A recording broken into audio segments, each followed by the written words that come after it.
Bonjour à vous mes chers élèves et bienvenue dans ce nouveau cours. Alors nous allons reprendre, comme vous l'avez sur votre feuille, là où nous nous en étions arrêtés. Donc, souvenez-vous, il y a très très longtemps, on avait parlé donc de la colonisation, comment est-ce que on installe un territoire, l'agriculture, le fort, Pocahontas. Et la dernière fois, on avait vraiment insisté sur les colonies et notamment comment est-ce que ça marche. Et avec, comme vous pouvez le voir, donc le système de l'inclusif et le système du pacte colonial, on avait vraiment réfléchi à cette histoire de relation contractuelle entre la métropole et la colonie. Souvenez-vous, contracté, contractant, concessionnaire, tout ça, ces trucs-là. Bref, donc on avait bien cerné la chose, à savoir que la métropole, c'était la France, qu'elle récupérait tout des colonies, toutes les richesses, tout venait aux colonies. Et par exemple, les outils ou d'autres produits, les vêtements, là, elles en apportaient dans les colonies, mais bon, déjà pas non plus en masse. Et ensuite, elles les importaient finis. Comme ça, comme on l'avait vu, les colons et aussi les Indiens, les autochtones, étaient dépendants des Français au niveau de la fabrication. Ça, on avait vu tout ça, notamment avec cette carte qui est on ne peut plus précise. Donc, comme on l'avait dit, la France, elle va chercher des esclaves, tac, on les amène aux Antilles, on les amène aux Antilles, et ensuite, donc, ces esclaves vont travailler la terre, avec les colons, les colons les surveillent, tout ça, aménage le territoire, ça on le verra plus tard. Mais voilà, il y a vraiment un aménagement des colonies, production, la production est faite, on envoie tout ça à la France, donc on envoie la matière première en France, donc exploitée par les colonies. Donc tout ça, c'est envoyé en France, tout. En France, tout est manufacturé, c'est-à-dire tout est réalisé, tout est produit, parce qu'on a les machines, on a le savoir-faire, etc. Donc on produit tout. Et ensuite, on ramène dans les Antilles tout ce qui est besoin, donc les outils, les vêtements, etc. Donc, comme on l'avait vu la dernière fois, la France, elle exploite complètement les colonies. Aucun avantage pour les colonies et beaucoup d'inconvénients. Donc voilà cette situation contractuelle entre la France et les colonies, à savoir qu'on avait vu au niveau des concessions, que la concession c'est la France qui va prendre un colon, donc un Français. Un Français, il va le mettre aux Antilles. Il va lui dire, je te donne une terre. Voilà. Mais, en échange, tu me dois du travail. Tu me dois du travail et de l'argent. Et sur du long terme, bien sûr, et une production. Donc, ça marche comme ça, c'est un contrat. Je te donne une terre, tu me donnes tes productions. Et souvenez-vous, le colon pouvait garder une petite partie de sa production. Bon, faut quand même qu'il vive, n'est-ce pas? C'est l'histoire. Bref. Alors maintenant, laissez-moi vous présenter ce texte. Donc ce texte, normalement, vous l'avez sous les yeux. Donc je vous l'ai affiché. Vous verrez tout à l'heure. Donc je vais vous le lire. Or, dans tous les commerces qui se font dans toutes les parties du monde, il n'y en aura point de plus riche et de plus considérable que celui des Indes orientales. C'est de là qu'on tire l'or et les pierreries. C'est de là que viennent ces marchandises si renommées, et qu'un débit si assuré, la soie, la cannelle, le poivre, le gingembre, la muscade, les toiles de coton, la ouate, la porcelaine, les bois qui servent à toutes les teintures, l'ivoire, l'encens, le bézoard, et mille autres commodités, auxquelles les hommes, étant accoutumés, il est impossible qu'ils s'en passent. Donc vous voyez, cette phrase est importante, auxquelles les hommes, étant accoutumés, il est impossible qu'ils s'en passent.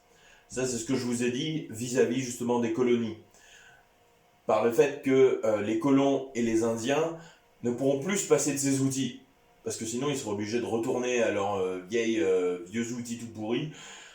Donc c'est pour ça qu'il va avoir une certaine dépendance, comme on l'a vu la dernière fois.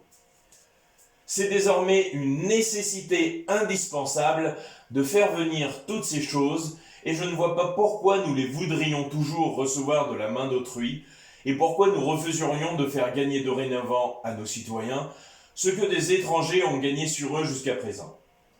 Pourquoi faudrait-il que les Portugais, les Hollandais, les Anglais, les Danois allassent tous les jours dans les Indes orientales, y possédassent des magasins et des forteresses, et que les Français n'y eussent jamais ni l'un ni l'autre? François Charpentier, discours d'un fidèle sujet du roi, touchant l'établissement d'une compagnie française pour le commerce des Indes orientales, en 1665. Pareil, petit aparté, comme par exemple en histoire-géographie, ce qui pourrait être le cas pour des contrôles, je vous demande, d'ailleurs pour le prochain contrôle, oui d'ailleurs j'y pense, souvenez-vous, le 18 janvier, tout ça, c'est l'histoire. Et donc, là aussi c'est important justement de toujours se référer aux documents, que ce soit en français, comme le 10 janvier, ou en histoire. Comme par exemple quand je vous demande le danse, date, auteur, nation, sujet, vous avez donc la date 1665, et attention, hein, la date du document. C'est-à-dire que par exemple si dans le document, bon là il ne le dit pas en outre, mais si dans le document par exemple il cite une date, tout ça, non, c'est pas la date du document, c'est qu'il cite une date. Donc faites attention, je veux la date du document. Ensuite, auteur, bon bah là c'est pas compliqué, François Charpentier. Alors après, il se peut que l'auteur soit anonyme ou qu'on ne sache pas qui est l'auteur, etc. Là, vous dites, voilà, un Français ou quelque chose de logique pour le décrire. L'auteur de nationalité française, parce que bon, là on nous dit un fidèle du sujet du roi, français, sous-entendu, donc voilà, c'est forcément un Français. Donc là, auteur François Charpentier, nature. Alors la nature, donc vous pouvez soit la déduire de la forme du texte, soit c'est dit dans ce qui suit justement le document. Donc, par exemple, vous savez quand vous avez un article de journal, voilà, ça se voit à la présentation, une lettre est la nature d'un texte. Et là, en l'occurrence, il s'agit, comme il est dit ici, d'un discours. Donc, la nature est un discours. Quant au sujet, il s'agit donc d'un constat, d'un fidèle sujet du roi, touchant l'établissement d'une compagnie française pour le commerce des Indes orientales. Voilà. Date, auteur, nature, sujet. Simple, basique. Donc, là, justement, on nous parle des Indes orientales. Alors, première question. Surligner l'intérêt pour la France d'exploiter les Indes. Donc là, en l'occurrence, je vous demande dans le texte de me trouver ce qui va motiver les Français à aller en Inde. Alors oui, attention, là on n'est plus dans les Antilles, mais ça reste dans la même idée. Puisque les Français vont aller en Inde. Ça, je vous l'avais dit, notamment avec cette carte. Je vous avais dit que justement, les Français arrivent ici, qu'ils vont débarquer en Orissa. Donc là, ça va devenir, comme il est dit dans la légende, une possession directe de la compagnie française. Et qu'ici, vous avez les États indigènes, c'est-à-dire les Indiens, mais cette fois les Indiens d'Inde, et non pas d'Amérique, attention. Donc les Indiens d'Inde qui vont être alliés avec Orissa. Et tout le reste, ils se partagent entre les Hollandais, les Portugais, les Anglais, etc. Donc vous voyez, on a déjà des possessions en Inde. Mais qu'est-ce qui nous intéresse justement? Qu'est-ce qu'il est intéressant de surligner dans ce texte? On va se réfléchir. Réponse, c'est très simple. Vous pouvez surligner de la soie jusqu'à commodité. Donc de la soie jusqu'à la commodité, vous pouvez tout surligner. C'est très simple. En fait, vous voyez quand même qu'il y a une masse importante de marchandises à aller prendre en Inde. C'est pour ça qu'en fait tout le monde veut aller en Inde, parce qu'il y a multitude de richesses là-bas. Comme il est dit, donc la soie, bon, la cannelle, le poivre, le gingembre, tout des épices, pardon. La soie aussi, la soie est très importante, notamment en Inde. Vous avez le cachemire qui est très demandé en Inde. L'ivoire aussi, avec les éléphants, oui, les éléphants. L'encens, le bézoard, etc. Donc oui, alors, vous me le dites hein, si je me trompe, mais il me semble que le cachemire, c'est fait à partir de la laine de chèvre. J'espère, je me trompe pas du tout. Bon. Et justement, le bézoard est en rapport avec la chèvre. C'est une des parties de la chèvre. Ça, je l'ai appris dans Harry Potter. Vous voyez, comme quoi c'est important Harry Potter. Bref. Et voilà, donc, vous voyez quand même qu'il y a une multitude de choses. Et d'ailleurs, en fait, dans ce discours, d'un point de vue littéraire, il est intéressant de voir comment il le dit. La soie, la cannelle, le poivre, le gingembre, la muscade, le coton, le ouate, le porcelaine, les bois qui servent à toutes les teintures, l'ivoire, l'encens, vous voyez, il fait, ce qu'on a vu, une énumération. Il fait une énumération de tout ce qu'on peut trouver. Bon, bien sûr, il en oublie, hein. Mais en fait, cette énumération nous sert à montrer qu'il y a beaucoup de choses. Beaucoup de choses en Inde. Et qu'il est intéressant d'aller en Inde. Et justement, comment la France légitime-t-elle le fait d'exploiter les Indes? Eh bien là, c'est tout simple. Donc, pourquoi les Français se disent, bah, nous aussi on peut avoir ces possessions, nous aussi on peut avoir de la ouate, de la toile de coton, du bois, de la cannelle. Pourquoi nous on pourrait pas l'avoir? On mérite de l'avoir. Et justement, ils disent, on doit l'avoir, c'est normal. Mais pourquoi? Eh bien ça, c'est encore dans le texte. Et normalement, vous pouvez le trouver justement à la fin, avec cette question. Pourquoi faudrait-il que les Portugais, les Hollandais, les Anglais, les Danois allassent tous les jours, allassent du verbe aller, hein, bien sûr, allassent tous les jours dans les Indes orientales, ils possédassent, etc. Justement, là, en gros, ils disent, alors, attendez, les Portugais, les Hollandais, les Anglais, les Danois, eux, ils vont en Inde, ils exploitent tout, ils nous prennent tout, ils ramènent tout ça en Europe, et après, ils se la pètent en quelque sorte, en disant, ouais, vous avez vu, nous on a ramené de la ouate, tout ça, de l'ivoire, on est riche, on a les pépettes. Et les Français, ils se disent, oui, alors, nous aussi, on veut notre petite part, hein. Nous aussi, on veut exploiter le territoire. Pourquoi on ne pourrait pas? Parce que vous êtes des Danois et des Hollandais? Non, monsieur, nous sommes des Français, et nous y allons. Et justement, bah, c'est ce qu'ils vont faire. Ils vont aller en Inde et prendre un territoire, et paf. Donc, vous pouvez écrire. Ouais, je passe en arrière-plan. Les joies du numérique. Elle se dit que si les autres nations exploitent leurs colonies, avec un L, c'est un colonie, et leur aussi, virgule, il serait judicieux de le faire aussi pour ne pas être à l'arrière de cette course au pouvoir. Parce que, effectivement, le problème, c'est toujours un problème d'ego. Et oui, et ça, ça, par contre, on n'a pas attendu, 1665 pour avoir ce problème d'ego, hein, c'est, voilà. Dans toutes les nations, vous avez toujours cette histoire de, oui, mais attends, moi je suis le plus puissant. Pourquoi je ne pourrais pas être le plus puissant? Je veux être le plus puissant, je veux, avoir les plus grosses richesses, être les meilleurs, avoir le plus gros territoire. On a toujours un problème de ce style-là, même aujourd'hui. Et là, on le ressent très fortement, justement. Parce qu'à l'époque, c'est une course. Comme je vous l'ai dit dans la réponse, c'est une course au pouvoir pour savoir qui aura le plus grand territoire, qui aura les plus grandes richesses.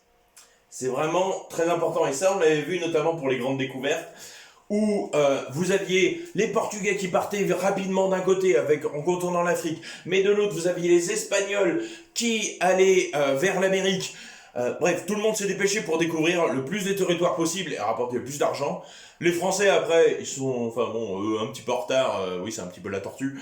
Elle arrive, oui, nous arrivons avec Jacques Cartier, le Canada. Voilà, bon, ils ont pris un peu de retard, mais ils se sont lancés quand même dans la course. Même si les Hollandais, les Anglais, les Espagnols et les Portugais avaient déjà mis une bonne écart. Mais les Français ne s'en défaussent pas. Ils arrivent, ils rament, et justement, ils vont vouloir une bonne partie de l'Inde, comme je vous montre avec cette carte. Donc, comme je vous l'ai dit, voilà, c'est ce territoire-là, possession française, et ici, les Alliés, avec aussi des comptoirs, comme on l'avait vu la dernière fois, justement. Très important, notamment Pondichéry. Alors, donc là, justement, je viens de vous montrer donc un discours qui nous montre que la France veut vraiment tout faire pour avoir une compagnie des Indes. Le problème, c'est qu'on va voir que ça ne suffit pas forcément. Alors, ensuite, nous allons passer donc à ce texte, le récit d'un voyage périlleux. Je vais vous le lire. Mais par contre, je vous laisserai faire les questions et l'exercice chez vous, justement, pour bien comprendre, on le fera ensemble, justement. Mais je vous demande de le faire chez vous. Ah oui, bien sûr, et si vous ne le faites pas, 2 points malus, mais si vous le faites, 1 point bonus. Voilà, c'est injuste, un peu, on s'en fout, aussi. Bref. Donc, le texte, je vous le lis parce que comme ça vous permet de l'écouter, et voilà. Et parce que j'ai envie de lire. Après avoir rassemblé les sommes nécessaires à l'expédition, le vaisseau La Force, aucun sponsoring avec Star Wars bien sûr, appartenant à la Compagnie française des Indes orientales, prend la mer à Port-Louis, avec à son bord Charles Delon, docteur en médecine. Départ de Port-Louis le 20 mars 1668. Nous voguâmes vers le Cap Vert, où nous arrivâmes le dernier d'avril. Nous levâmes les ancres le 12 de mai. Nous passâmes la ligne équinoxiale, donc de l'équateur, sur la fin de mai et le tropique du Capricorne le 24 juin. Le vent nous devint fort contraire au passage de ce cap si célèbre. Donc le cap de Bonne-Espérance qui est au sud de l'Afrique, où en fait les vents sont tels qu'il y a d'énormes tempêtes et que c'était un coin assez difficile à franchir. Formidable à tous les voyageurs. Enfin, nous le doublâmes heureusement sur la fin de juillet et le 7 août, nous découvrîmes l'île Dauphine, appelée auparavant Saint-Laurent, et par les habitants originaires, Madagascar, à la hauteur de 26 degrés sud et du côté de l'ouest, ce qui surprit nos pilotes qui avaient cru en être à l'est. Il fallut extrêmement travailler pour doubler le cap le plus méridional de l'île, c'est-à-dire le plus au sud, à cause de l'opposition du vent. Ce fut alors que la maladie commença à désoler notre équipage et que nous vîmes en peu de temps le scorbut. Je vous en ai déjà parlé, le scorbut, donc j'espère que vous n'avez pas encore oublié. Maladie liée à une carence en vitamine C avec toutes les dents qui tombent, et tutti quanti. Le scorbut attaquait les 2 tiers de nos hommes, et la rigueur des vents ajoutait une fatigue déplorable à ce malheur. C'est-à-dire vraiment une grosse fatigue. De sorte que, sans un secours miraculeux de la Providence, donc du Seigneur, de Dieu, et tutti quanti, tout était sur le point de périr. Avec tant de souffrances différentes, nous ne perdîmes que 3 hommes de notre bord. Nous arrivâmes en vue de l'île Bourbon, donc à île de la Réunion, le 1er septembre, mais nous ne pûmes approcher que le 4e jour. Et l'on travailla avec toute la diligence possible à mettre les malades, la diligence c'est l'effort, la diligence possible à mettre les malades à terre. Nous perdîmes encore 2 hommes, dont l'un fut noyé et l'autre mourut sur le rivage. Alors oui, la diligence possible à mettre les malades à terre, c'est l'effort, enfin oui, l'effort rigoureux qu'il faut mettre les malades à terre, les balancer. Parce que le problème, c'est que s'ils restent, ils vont contaminer tout le bateau. Le 21e jour de septembre, nous vîmes en rade à 2 lieues de l'embouchure de la rivière et à 5 de la ville, Surat, comptoir français des Indes. Charles Delon, nouvelle relation d'un voyage fait aux Indes, 1649-1709. Alors, là, en fait, je vous demande plusieurs choses. D'une part, de répondre aux questions. Ça va. D'autre part, vous avez une carte avec un tableau. Sur ce tableau, justement, vous avez... Attendez, je le reprends juste. Vous avez normalement départ. Donc vous avez le départ, étape 1, étape 2, étape 3, étape 4 et arrivée. Donc là, ce que je vous demande, c'est de me dire d'où il part. Ensuite, l'étape 1, c'est-à-dire il arrive où en premier lieu. Ensuite, la date. Donc vous voyez, l'étape 1, il faut me dire le lieu de l'étape 1 et la date. Ensuite, étape 2, vous faites la même chose, étape 3, blabla. Et vous mettez enfin où est-ce qu'il arrive avec la date. Vous verrez, c'est pas compliqué. Faites juste attention au nom des choses. Et faites-le au crayon papier, parce qu'il se peut qu'il y ait des erreurs. Alors, pas que je vous sous-estime, mais il y a des petits pièges. Parce qu'il y a des îles qui ont changé de nom de nos jours, etc. Alors, moi, je vais justement directement passer à autre chose. Allô? Voilà. Donc là, la carte que vous aurez sur laquelle il vous faudra travailler, vous inquiétez pas, de toute façon, on le fera en classe, mais je préfère que d'ores et déjà vous travaillez dessus pour voir à peu près le trajet. Bon, vous inquiétez pas, hein, ça prend pas 300 000 ans, hein, je vous demande pas de me le faire en 6 pages, au moins de me mettre les questions, de réfléchir justement là-dessus. Mais moi, je voudrais revenir, c'est sur cette compagnie des Indes orientales. Qu'est-ce que c'est exactement? Alors en fait, ce qu'il faut savoir, oui c'est joli, mais ce qu'il faut savoir, c'est que la compagnie des Indes orientales et occidentales, attention, alors qu'est-ce que c'est? En fait, les Français justement vont se dire, ah quand même, les Hollandais, ils sont costauds, hein, ils ont la niaque, ils y vont, en plus, ils ont pas mal de bateaux. Et faut dire que dans l'histoire, justement, on a eu Richelieu, donc du temps de Louis XIV, qui était vraiment, voilà, il s'intéressait à la terre, à la mer aussi. Ensuite, vous avez eu son successeur Mazarin, voilà, qui lui s'en foutait un petit peu. Et enfin, vous avez de la dernière date que vous avez normalement sur votre feuille, Jean-Baptiste Colbert. Et Jean-Baptiste Colbert, justement, donc, lui qui gérait les finances du roi, il va s'intéresser un petit peu à la flotte du roi. Et il va se dire, eh ben écoutez, le problème c'est qu'envoyer des bateaux à droite, à gauche, tout ça, comme Jacques Cartier par exemple, envoyer des bateaux à droite et à gauche, ça manque d'organisation. En plus, à un moment, il y a un bateau qui va rentrer, qui va laisser des marchandises, un autre aussi, ça va se mélanger, ça va créer un gros bordel, on va pas savoir où va l'argent, à qui, comment, bref, c'est un gros bordel.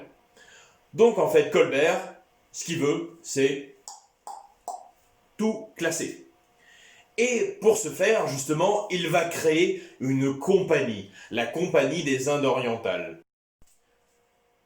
Effectivement, les autres pays également vont chercher à créer des compagnies, comme la France, pour que justement tout soit rassemblé, tout soit beaucoup plus efficace. Parce qu'effectivement, si vous rassemblez tous les bateaux, ce sera beaucoup plus simple, parce qu'au moins vous ne vous en perdrez pas à droite et à gauche. Non, vous saurez où sont vos bateaux. Et ensuite, vous pourrez mieux les diriger. Par exemple, vous pourrez dire, bon, j'envoie 4 bateaux ici, j'envoie 4 bateaux là, je sais quand est-ce qu'ils sont partis, je prévois leur date de retour à peu près, hein, on n'est pas trop sûr, je sais qui est parti avec combien de marins, etc., etc., les marchandises qui sont partis, et ça permet, voilà, une meilleure efficacité, une meilleure comptabilité. Et pour ce faire, justement, on va créer des bateaux. Des jolis bateaux qu'on appelle des massiaques. Alors, le massiaque, vous voyez, c'est ce joli bébé. Le Massiac, il faisait à peu près 900 tonnes. 900 tonnes, c'est quand même un bon gros bébé, hein. Et le Massiac, en fait, il servait justement pour transporter les marchandises. Alors oui, par contre, quand je dis marchandises, ça inclut les esclaves, hein. Oui, bien sûr, ouais, parce que sinon, c'est pas drôle. Donc, le Massiac, justement, va vraiment entrer dans cette, voilà, dans cette compagnie des Indes en servant de bateau efficace puisqu'il peut transporter son propre poids. Autant dire, 900 tonnes de marchandises, c'est pas mal pour transporter. Donc 900 tonnes, voilà, et surtout pour en ramener. Parce que c'est bien beau d'en amener, mais après il faut le ramener. Donc voilà, le Massiac qui est très efficace pour transporter, et surtout qu'en plus il est très grand. Alors, c'est pas pour rien que je vous mets cette belle image de cachalot, puisqu'en fait, un Massiac, ça fait 2 cachalots. Vous avez vu quand même le petit plongeur ici. Vous avez vu la taille de la bête. Eh bien, imaginez ça fois 2. Ah, ça vous fait quand même un grand bateau. Et c'était assez pratique, parce qu'il y avait à peu près 200 marins pour l'équipage. Donc, bien sûr, voilà, il fallait un grand espace pour qu'ils puissent dormir, mais aussi pour qu'ils puissent œuvrer, faire leur travail, justement. Parce que bon, si vous êtes sur un bateau tout serré, c'est un peu compliqué, vous allez être plus lent, ça va être un petit peu bordélique, etc. Alors que si vous avez un espace beaucoup plus grand, tout est beaucoup plus efficace. Donc, Massiac avec les... Donc, plus grand de 2 cachalots. Et alors, pourquoi je vous montre ça? 1000 millions de milliards de 1000 sabords de tonnerre de Bresse et de l'eau. Alors ça, cette réplique connue dans Tintin, du capitaine Haddock, justement, il nous parle de 1000 millions de 1000 sabords. Et bien en fait, il faut savoir que les sabords, justement, notamment sur les Massiacs, étaient ces trappes qui servaient justement à boucher le canon, ici. Et de cette manière, justement, quand vous vouliez sortir le canon, vous releviez la trappe et vous sortiez le canon et bim bam boum, ça fait cheat et ça fait boum. Et voilà, donc c'était vraiment, vous voyez, tout pensé, ces bateaux. Donc, comme je vous l'ai dit, vous avez Richelieu, justement, qui va vraiment œuvrer pour tout ça, avec Colbert, ici présent. Donc, Richelieu. Richelieu, il était connu quand même pour voilà, avoir vous voyez, des traits fins, mais en même temps, c'est un très grand stratège. Et Colbert, c'est un très grand comptable, c'est lui qui va créer justement cette compagnie des Indes. Alors, qu'est-ce que je voulais vous dire d'autre? Rien d'autre. Alors, la prochaine fois, justement, nous verrons donc en cours, nous retravaillerons donc sur la carte avec le voyage. Et nous travaillerons aussi sur ceci, ce sigle. Donc voilà, après si vous voulez d'ores et déjà réfléchir dessus, vous pouvez, hein, bon. Mais on y réfléchira dessus et sur ce texte. Et ensuite, on passera au port français. Mais sur ces bonnes paroles, je vous laisse. Je vous souhaite un bon week-end et je vous dis à la semaine prochaine.